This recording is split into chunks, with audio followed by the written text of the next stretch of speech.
Estrategias animales.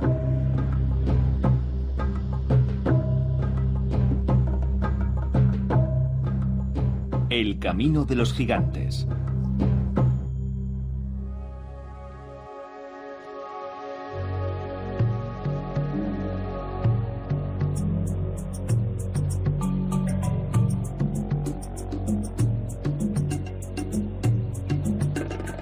Hace 10 o 15.000 años, muchos animales pertenecientes a la en ocasiones denominada megafauna desaparecieron. El grupo estaba constituido por herbívoros que siguieron un camino distinto al de los caballos y las gacelas.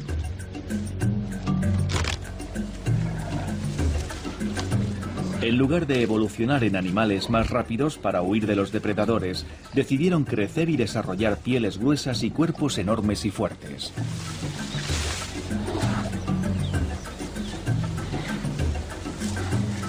En la actualidad quedan aún algunos animales que de alguna forma son reliquias de aquella tendencia. Gigantes para los que cada día resulta más difícil encontrar un lugar en el que el hombre no sea omnipresente y en el que sus estrategias no sean irrelevantes.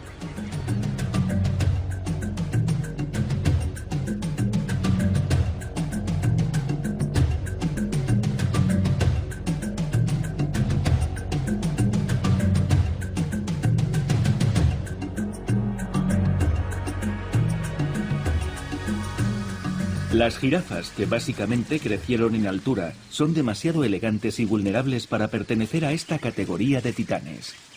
De hecho, solo existen 4 especímenes: el elefante, el rinoceronte, el búfalo y, por supuesto, el hipopótamo.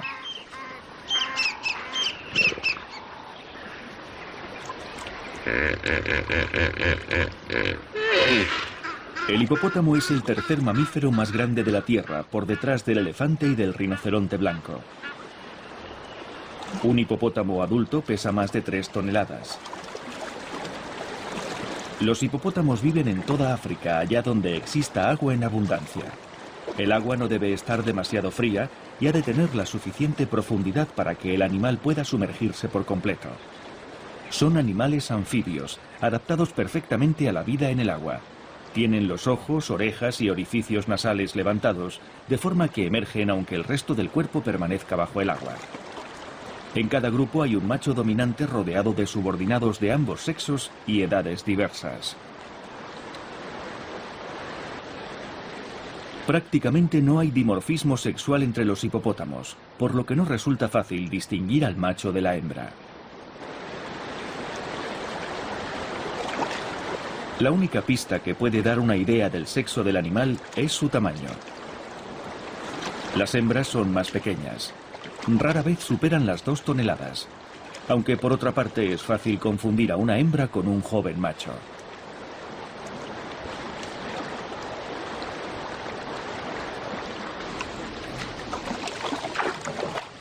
Por alguna extraña razón, cuando el hipopótamo se sumerge en el agua, parece sentir la irresistible necesidad de buscar compañía.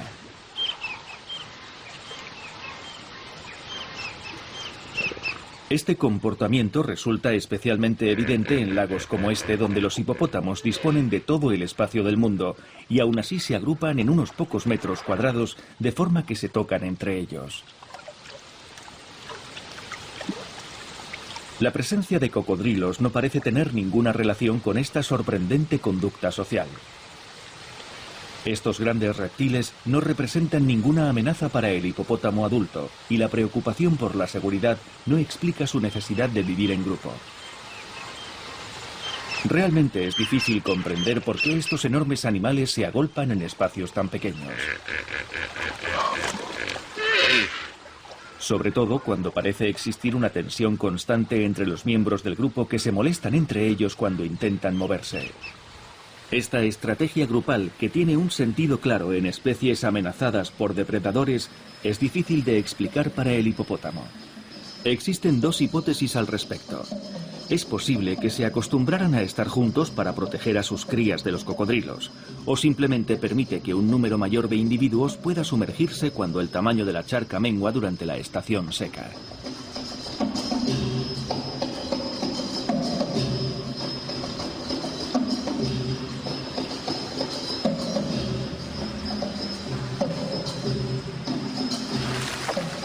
Cuando el hipopótamo sale del agua, su comportamiento es completamente diferente. Se transforma en un solitario.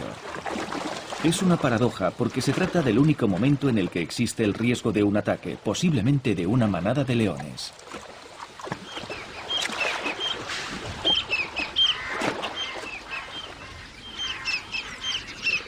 Estos son los frutos de la Aquilegia pinnata, un árbol conocido por razones obvias como árbol salchicha.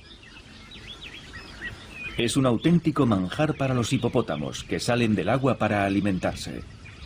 Trepan por las orillas y se alejan 2 kilómetros en busca de comida.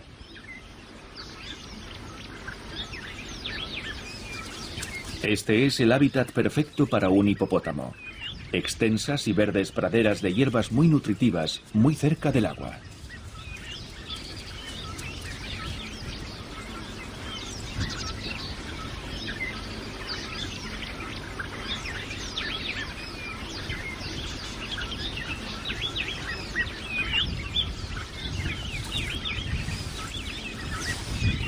El hipopótamo necesita ingerir entre 40 y 100 kilos de comida al día para llenar su estómago de 4 metros de longitud.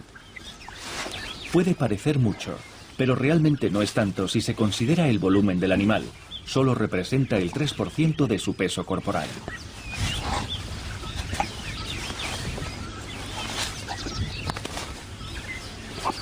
Su boca es una auténtica segadora con cuchillas de 50 centímetros de ancho.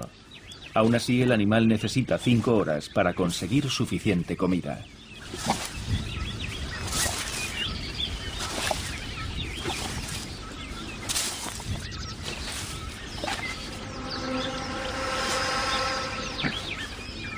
No es frecuente que los hipopótamos se alimenten a plena luz del día como hacen aquí. Por lo general esperan a que caiga la noche. En esta ocasión, la elección estratégica se debe a sus necesidades fisiológicas. Por raro que parezca, estos animales gigantescos tienen una piel muy delicada y son muy sensibles a las quemaduras de sol. Su epidermis es muy fina y carece de glándulas sudoríparas. Se deshidratan de forma rápida y drástica. Sin embargo, el hipopótamo ha desarrollado algunas defensas.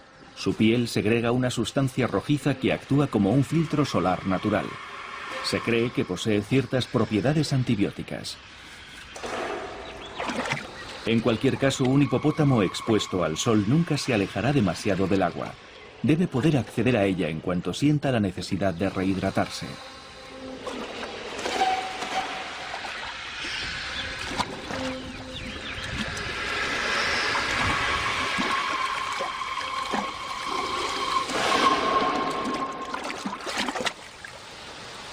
Por lo general, los hipopótamos pasan el día descansando y haciendo la digestión. Como todos los rumiantes, su estómago está dividido en 2 partes. Flotan justo debajo de la superficie, lo cual no les exige ningún esfuerzo. Su densidad es muy baja porque bajo la piel tienen una capa de 50 centímetros de grasa.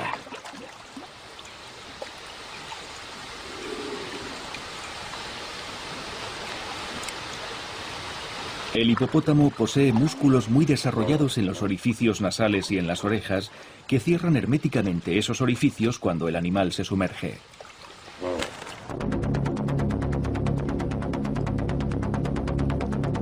Los hipopótamos viven en una gran diversidad de entornos. Se les puede encontrar en pantanos, ríos y lagos. El tamaño del grupo varía considerablemente dependiendo del hábitat. Habitualmente el clan está formado por unos 15 miembros, pero prácticamente cualquier número es posible. Los grupos entre 2 y 50 individuos son normales.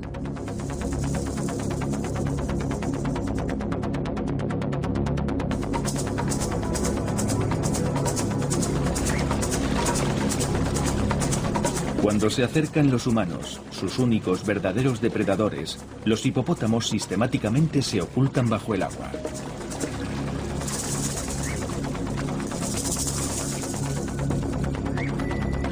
A pesar de la corpulencia de estos animales, son sorprendentemente veloces.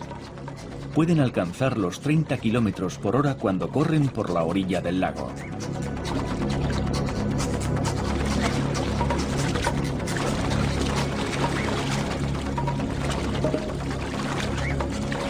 El hipopótamo desempeña un papel decisivo en el equilibrio de este hábitat. Al defecar en el agua, aporta un fertilizante indispensable para todas las plantas acuáticas, y en consecuencia, los peces proliferan atrayendo a depredadores como el martín pescador y el águila calva.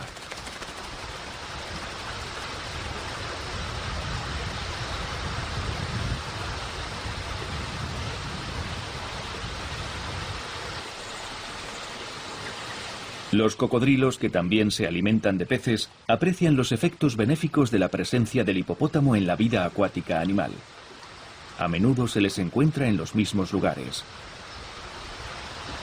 Sus dietas son diferentes, de forma que no son auténticos competidores.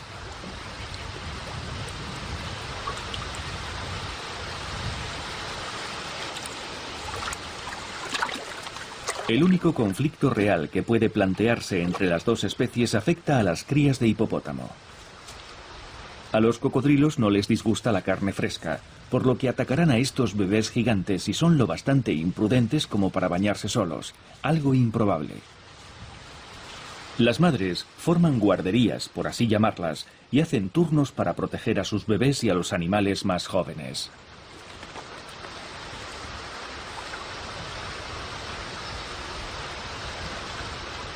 Los bebés hipopótamo nacen tras 8 meses de gestación.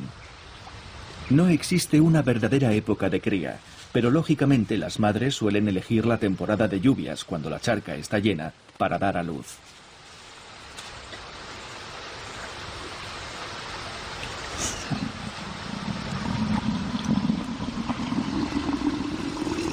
Estos bebés hipopótamo pesan 50 kilos. Tienen 15 días de edad. La madre, que dio a luz cerca de aquí, acaba de regresar con el grupo.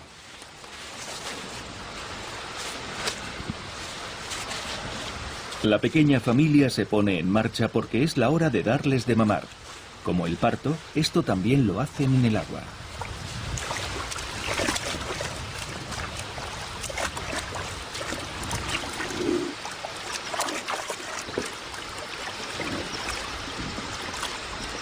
La morfología del bebé le permite mamar bajo el agua. Solo succiona unas pocas gotas cada vez y luego sale rápidamente a la superficie para respirar.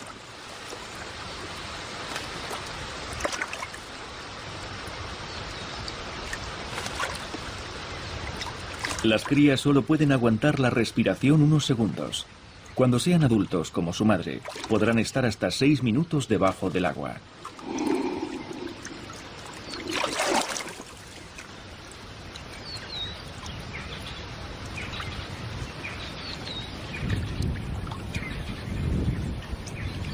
En términos generales, los hipopótamos se adaptan bastante bien. Su principal problema, que comparten con todos los animales grandes, es la desaparición de su hábitat. A menudo los sistemas de regadío provocan que los ríos se llenen de cieno o se sequen, algo que es letal para los hipopótamos.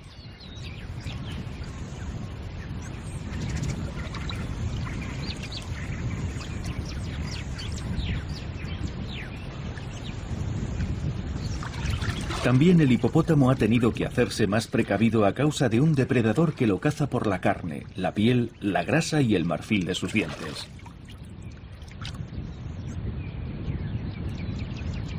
El hombre está más interesado de lo que podría parecer por el hipopótamo. De hecho, se cree que la cría de hipopótamo tiene un gran potencial, ya que crece deprisa y se reproduce fácilmente.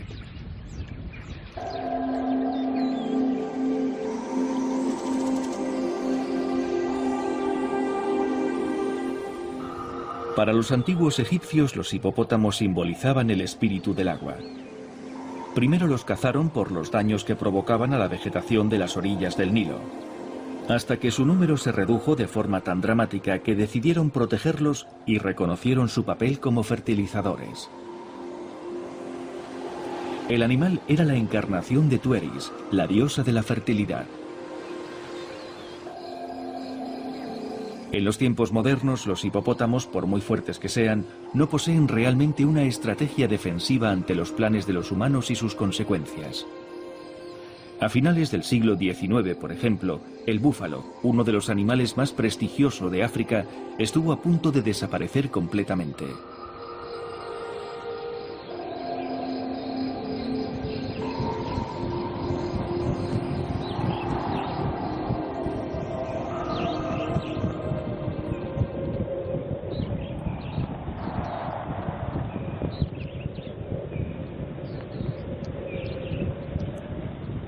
Antes de la catástrofe, el búfalo estaba presente en todo el continente. Era también una especie exitosa, a juzgar por el número de individuos presente en todas partes.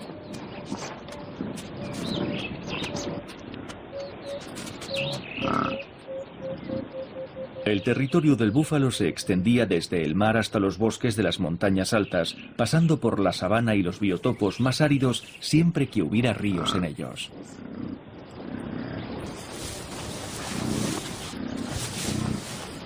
El éxito de la especie fue puesto a prueba brutalmente cuando ésta fue diezmada por una epidemia de peste bovina transmitida por el ganado doméstico.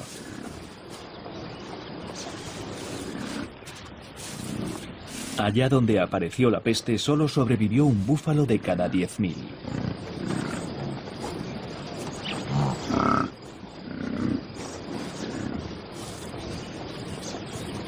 Otras especies se vieron afectadas también por la epidemia, pero fue el búfalo el que pagó el precio más alto.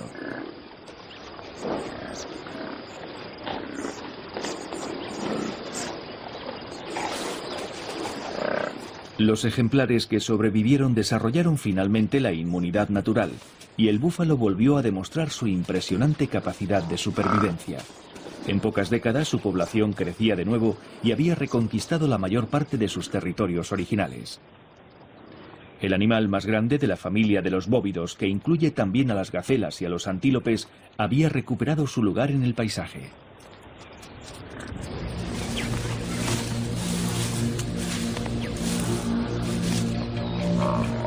Un búfalo es un gigante.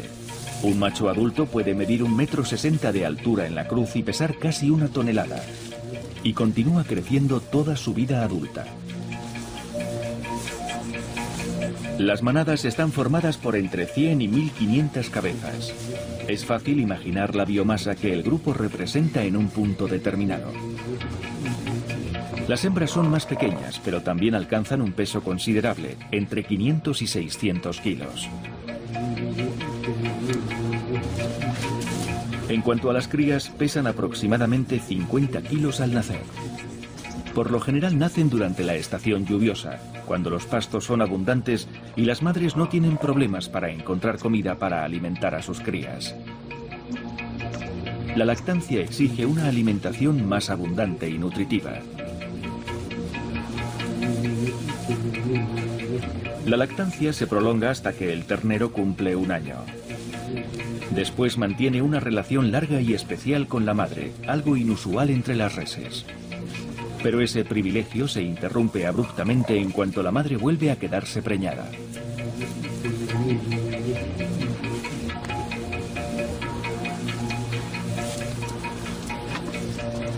Este pequeño búfalo solo tiene unos días, pero ya pesa 1/10 parte del peso de su madre. Tan solo 10 minutos después de nacer puede caminar y seguir a la manada. Es su única forma de protegerse de los depredadores y de tener una probabilidad de sobrevivir. Para que esa estrategia sea posible, el joven debe estar perfectamente formado y en plena posesión de sus facultades al nacer. El periodo de gestación es fundamental. En el caso del búfalo es especialmente largo. La hembra lleva al feto durante 11 meses y medio, un plazo comparable al del ganado doméstico.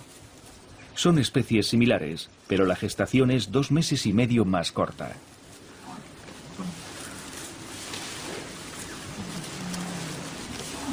El búfalo es un animal muy sociable, y salvo en el caso de los individuos más viejos, su vida transcurre junto a la manada. El grupo está formado por machos y hembras indistintamente. Les gusta permanecer juntos hasta el punto de tocarse entre ellos.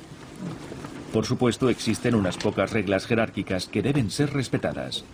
Los machos jóvenes se mantienen a una distancia razonable de los cuernos de los machos dominantes. Los cuernos son un buen indicador de la edad del búfalo. Cuando alcanza los 7 años, sus cuernos crecen hasta unirse formando una especie de casco que nunca deja de crecer.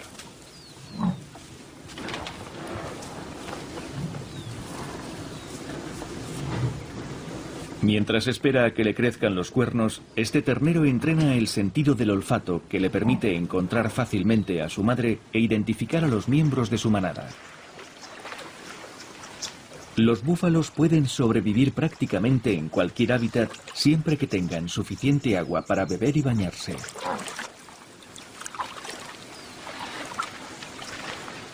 A diferencia de otros miembros de la familia de los bóvidos, como las gacelas, esta especie no puede disminuir su temperatura corporal cuando lo necesita.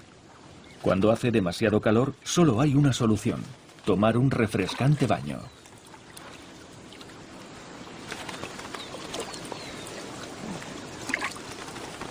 El baño implica otra ventaja relacionada con la higiene: librarse de los parásitos que asedian al animal. Los picabueyes también ayudan.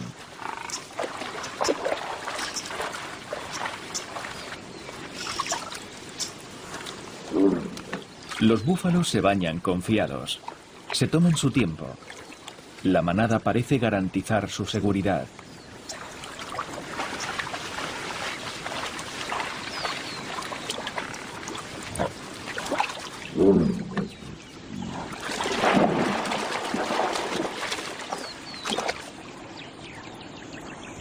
Este búfalo solitario parece mucho más nervioso.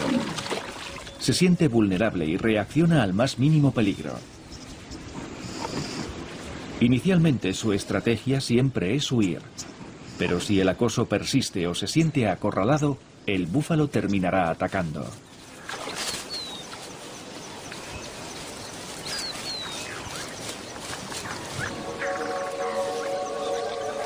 El búfalo tan solo tiene dos depredadores, el hombre y el león.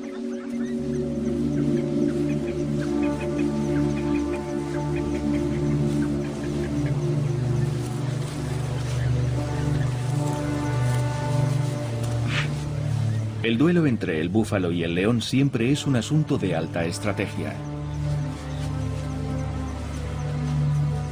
No se pierden de vista el uno al otro.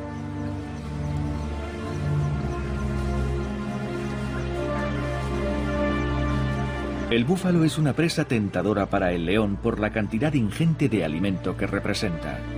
Pero la fuerza de los músculos que hay detrás de sus peligrosos cuernos también resulta disuasoria.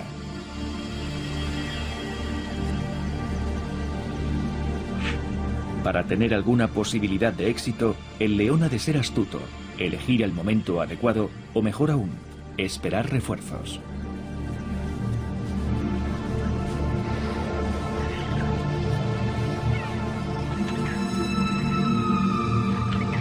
El codiciado búfalo no está solo. Le acompañan unos cuantos machos solitarios.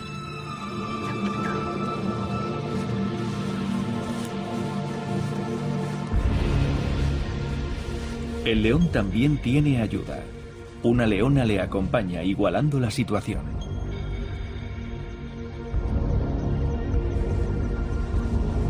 La presencia de los búfalos atrae a otros miembros de la manada.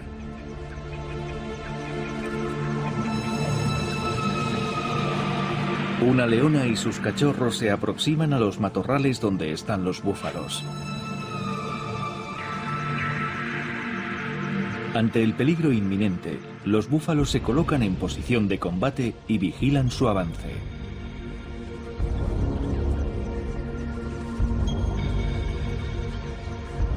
No puede pasarles nada en esta situación. El león lo sabe y decide continuar con su siesta.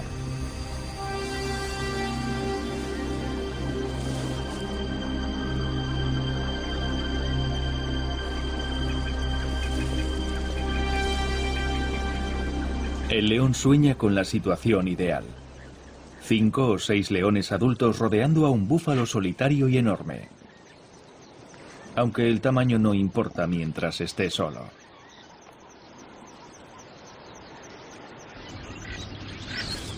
Incluso una jirafa, que es más débil y vulnerable, podría matar al león de una coz.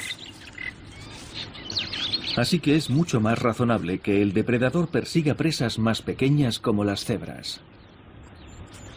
La cebra pertenece al orden de los perisodáctilos, mamíferos ungulados con un número impar de dedos. Este orden está formado por 3 familias, incluido el rinoceronte, un animal con 3 dedos en cada pie y que es un coloso en el reino animal africano.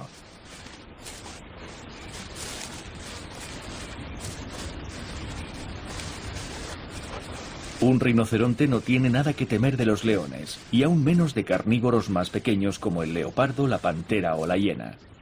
Es demasiado fuerte.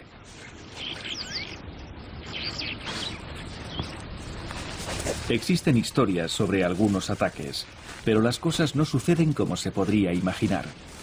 De hecho, fue la madre rinoceronte quien atacó deliberadamente a un león y lo mató por estar demasiado interesado en su cría.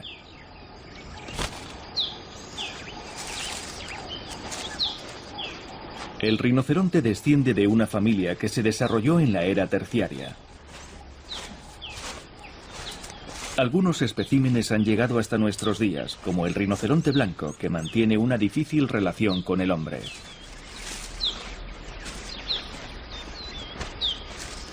Los rinocerontes desarrollaron una eficaz estrategia para adaptarse al medio, para definir y marcar su territorio, para encontrar compañeros, agua, comida.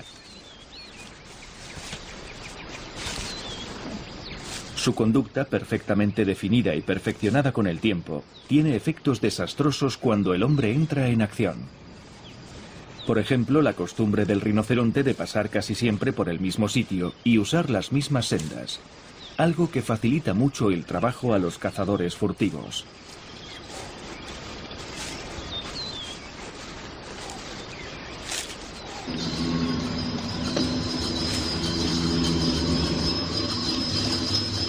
El rinoceronte blanco es un animal enorme.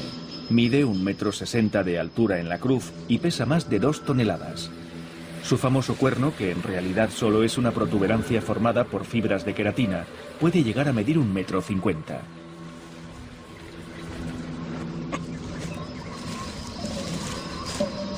El rinoceronte blanco tiene una enorme boca cuadrada que corta la hierba a ras del suelo.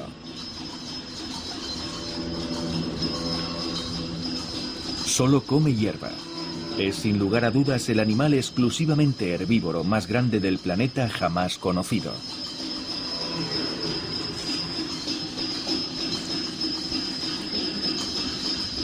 El rinoceronte depende de su hábitat, donde necesita poder pastar sin molestias. También necesita árboles, matorrales y un abrevadero cerca de las llanuras donde paste. Para ser un animal tan grande, su territorio es muy reducido. La hembra vive junto a su última cría en una serie de pequeños territorios de entre 1 y 2 kilómetros cuadrados.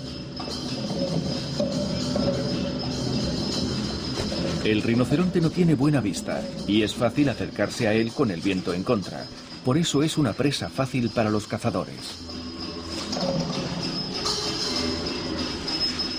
En los tiempos prehistóricos eran animales muy abundantes.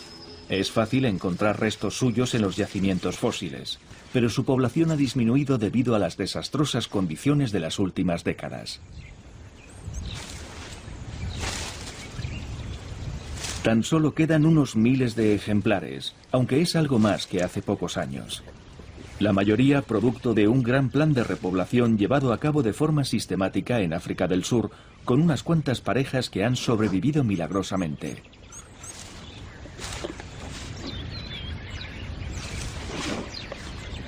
El éxito de la campaña para su reintroducción demuestra que en su hábitat natural, los rinocerontes blancos tienen todas las soluciones que necesitan para alimentarse, criar a sus retoños y alcanzar un periodo de vida que normalmente dura varias décadas.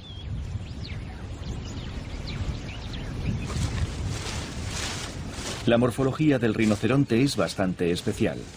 Sus cortas patas actúan casi como pilares que soportan un cuerpo en forma de barril. Su piel carece por completo de pelo, salvo unos pocos en los extremos de las orejas y de la cola. Las hembras tienen solo 2 pezones. El cerebro del animal es pequeño para el tamaño de su cuerpo. Estas características son compartidas por las 2 especies de rinocerontes. Muchas cosas diferencian a los rinocerontes blancos de sus primos negros, pero sin duda no el color. Los dos son grises. El nombre rinoceronte blanco procede de un error en la interpretación de su nombre. En Afrikaner la palabra usada es bai, que describe su boca. Pero los colonos ingleses la transformaron en white, blanco.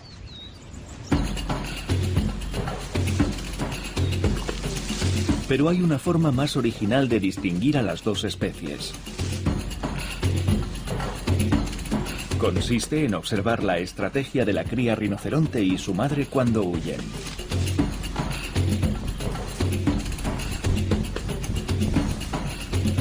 La posición de una en relación a la otra es la mejor forma de saber si se trata de un Rhinoceros camus blanco o un Díceros biscornis, su primo negro. Si la cría corre delante, es un rinoceronte blanco.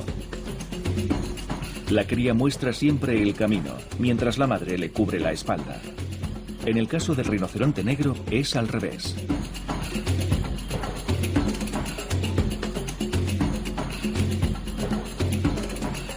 En realidad no existe confusión posible entre los dos rinocerontes africanos. Son diferentes desde cualquier punto de vista, empezando por la boca, que en el rinoceronte blanco es puntiaguda, y su cuerno delantero es más pequeño. En conjunto, el rinoceronte negro parece construido a una escala menor, aunque el animal mide 3,5 metros de longitud y pesa entre 700 y 1.300 kilos.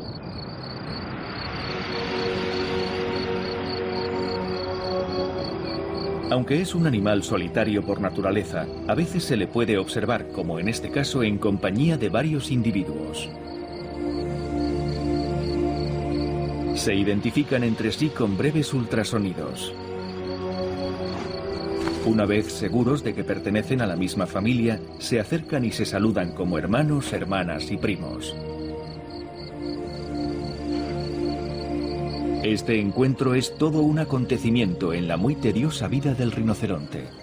Rápidamente los animales vuelven a su vida cotidiana.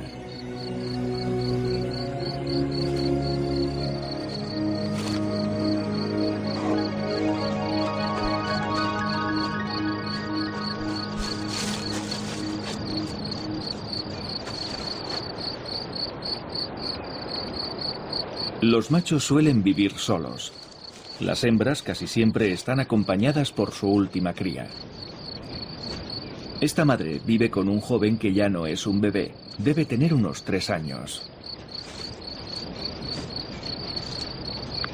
El rinoceronte negro vive en hábitats muy diferentes entre sí.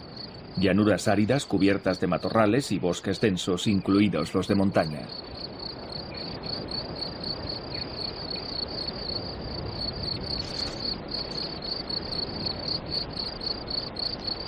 No son quisquillosos. Comen toda clase de plantas que arrancan con su labio superior prensil. Las dos especies de rinoceronte pierden los incisivos muy pronto, por lo que usan su labio superior para cortar la hierba.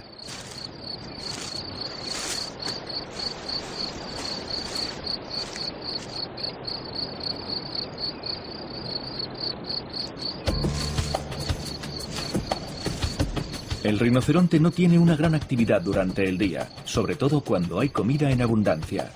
Ni siquiera necesita desplazarse para beber, le basta con el agua que contienen las plantas que come. Aunque durante la estación seca llega a recorrer hasta 25 kilómetros al día para encontrar agua. En unos pocos meses este joven animal tendrá que abandonar la compañía de su madre. Tendrá entonces poco más de 3 años y su madre volverá a engendrar de nuevo. Ese será el momento de la partida y la separación.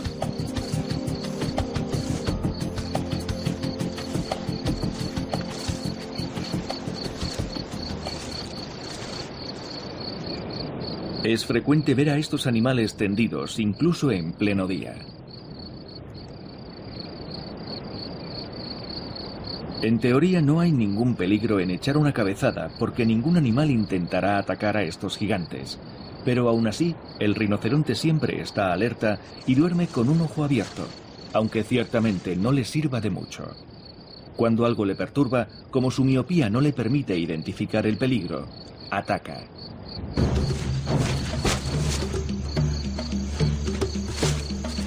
Como el agresor, una vez identificado, es inofensivo, el rinoceronte se da la vuelta.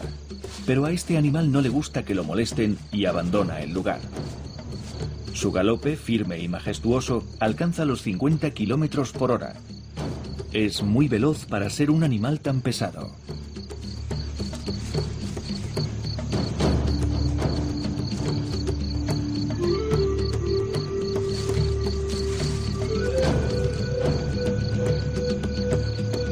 Los rinocerontes blancos eran muy abundantes en toda África. Su población ha disminuido dramáticamente. En 1978 había 65.000. Se calcula que en la actualidad sobreviven menos de 3.000.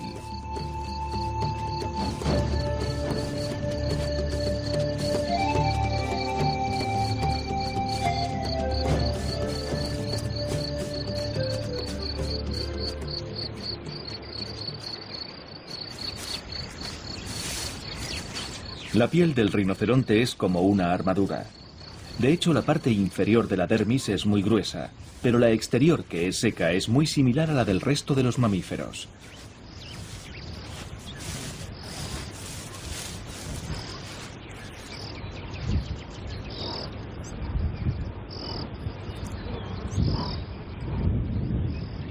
El rinoceronte negro a menudo muestra profundas heridas verticales en la grupa.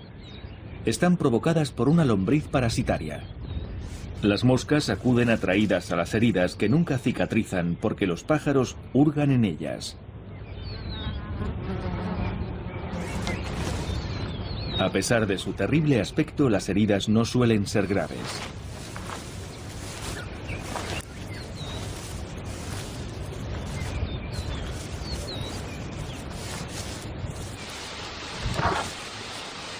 Cuando estos gigantes alcanzan la madurez, solo temen dos cosas: a los hombres y a las enfermedades a menudo transmitidas por los parásitos. Para reducir el riesgo de infección cuidan mucho su piel. Los elefantes lo hacen desde temprana edad tomando baños de lodo.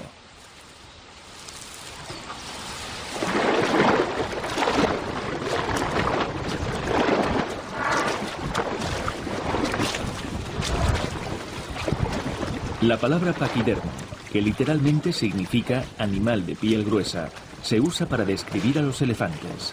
La epidermis del elefante tiene de hecho más de 3 centímetros de grosor, pero es muy frágil, suave y sensible.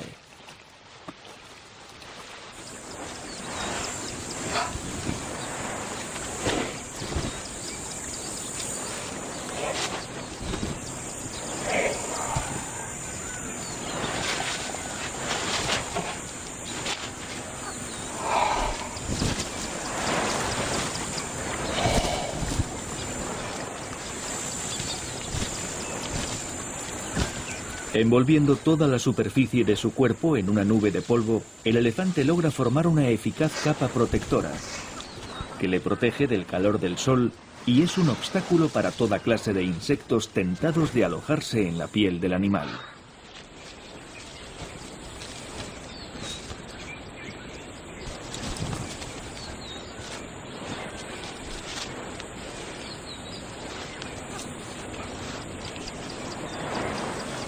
Sorprendentemente, para un animal que no correría ningún peligro real estando solo, el elefante siente la necesidad casi visceral de estar con otros elefantes y de hacer las mismas cosas al mismo tiempo.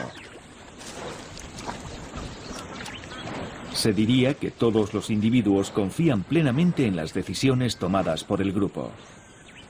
La decisión del grupo siempre es la correcta. Si la manada bebe, sin duda es el sitio y el momento adecuado.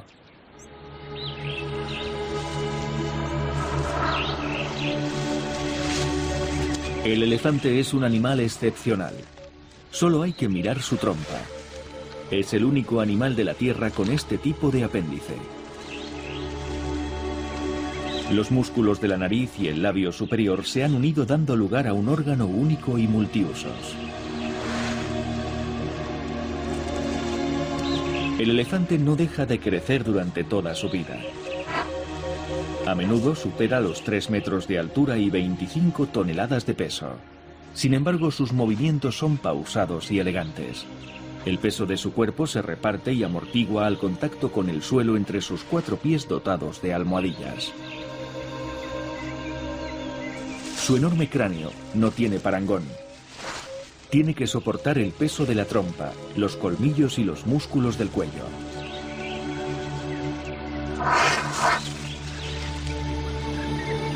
También sirve de soporte para las orejas. Sus orejas son también excepcionales. Las usa más para refrescarse que para oír. Estos enormes pabellones, atravesados por grandes vasos sanguíneos, permiten al animal abanicarse y reducir la temperatura interna de su cuerpo.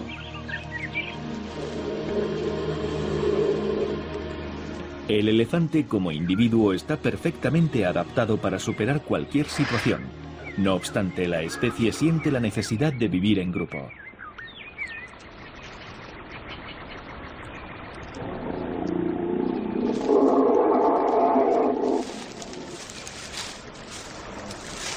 Las manadas están constituidas fundamentalmente por hembras y jóvenes adolescentes de ambos sexos. Los machos viven aparte. La matriarca dirige la manada y supervisa a su gran familia. Es ella quien decide cuándo debe ponerse en marcha la manada.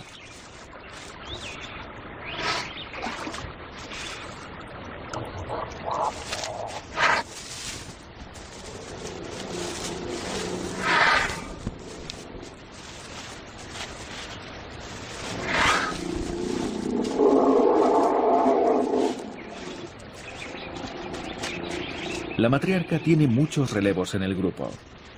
Las demás hembras, hermanas, primas, hijas, cuidan de los más pequeños. Se aseguran de que les siguen y de que no haya ningún depredador merodeando.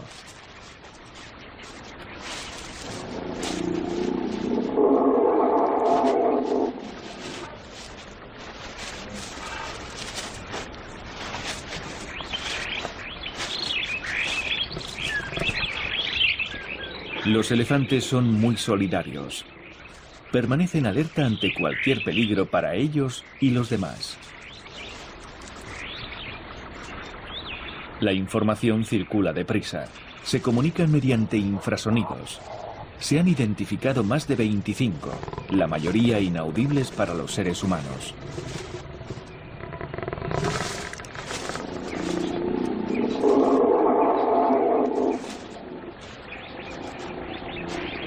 La jerarquía es estricta. Cuando la manada se mueve, todos ocupan su lugar. La matriarca marcha en cabeza.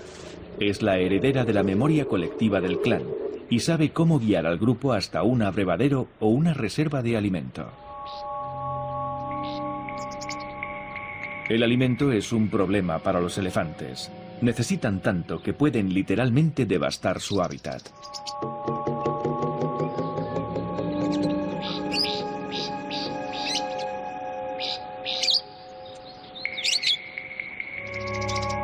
En el pasado, el impacto de los elefantes sobre la vegetación era para ellos un problema insignificante.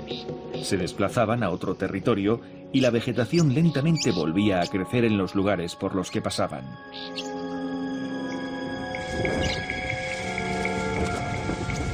En la actualidad, los elefantes se encuentran por lo general limitados a áreas reducidas y pueden esquilmar sus recursos hasta el punto de que el hombre debe actuar trasladando algunos ejemplares o incluso sacrificándolos. Ahora la paradoja del elefante es que aunque es un animal casi invulnerable, está en peligro por su buena salud, su longevidad y su apetito.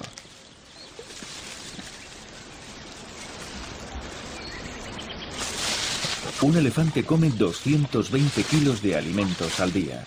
Es un vegetariano estricto.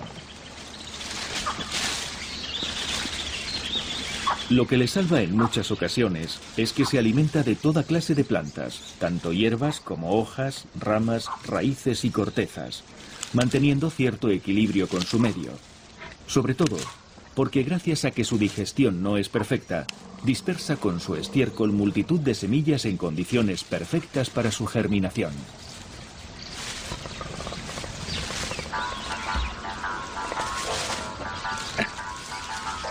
El segundo mayor problema para un elefante es encontrar agua.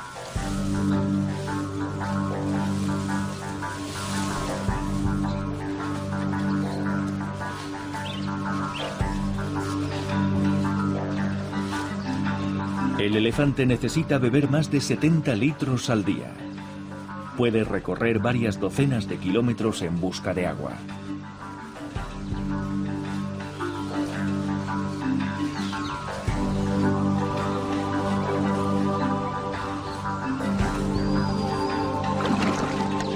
Al elefante le gusta tanto el agua que no debería sorprendernos descubrir sus orígenes anfibios.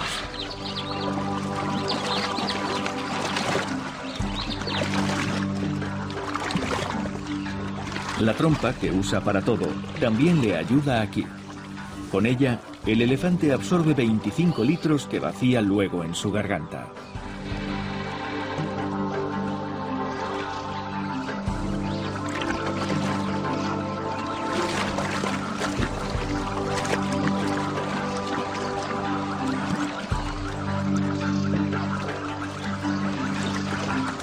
Cuando los elefantes llegan al cauce de un río puede que esté seco, pero ellos saben por experiencia que el agua sigue fluyendo bajo la arena. Solo necesitan escarbar un poco. Para ello usan la misma técnica que estos dos elefantes. Hacen un agujero en el barro con sus patas y trompas.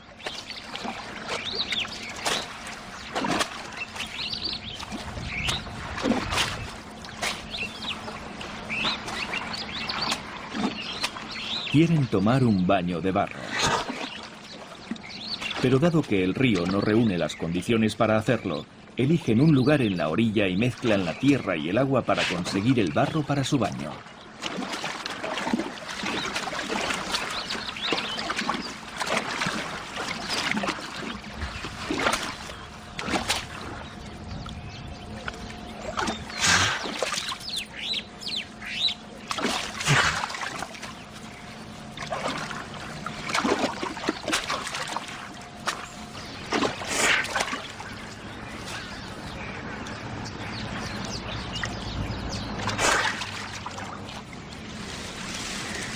Por lo general los elefantes son fáciles de complacer.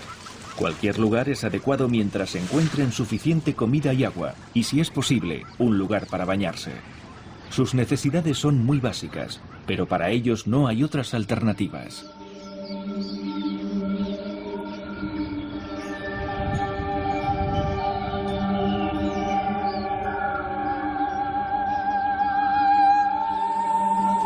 Cuando la sequía azota la región y la vegetación se seca o pierde su valor nutritivo, no hay una estrategia alternativa para el elefante.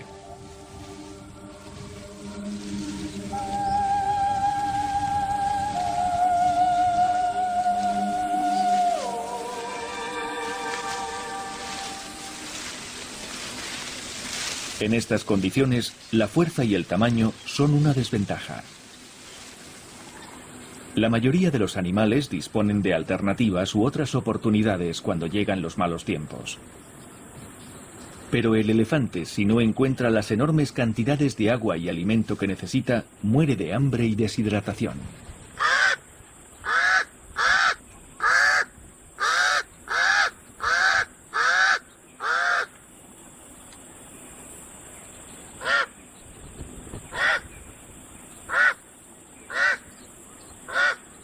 Este sirve como despensa permanente para una vieja leona, cansada tras 10 duros años de vida. No es la mejor presa, pero es una ayuda inesperada en estos duros tiempos. Unos hombres mataron a este elefante para cortarle la trompa y los colmillos.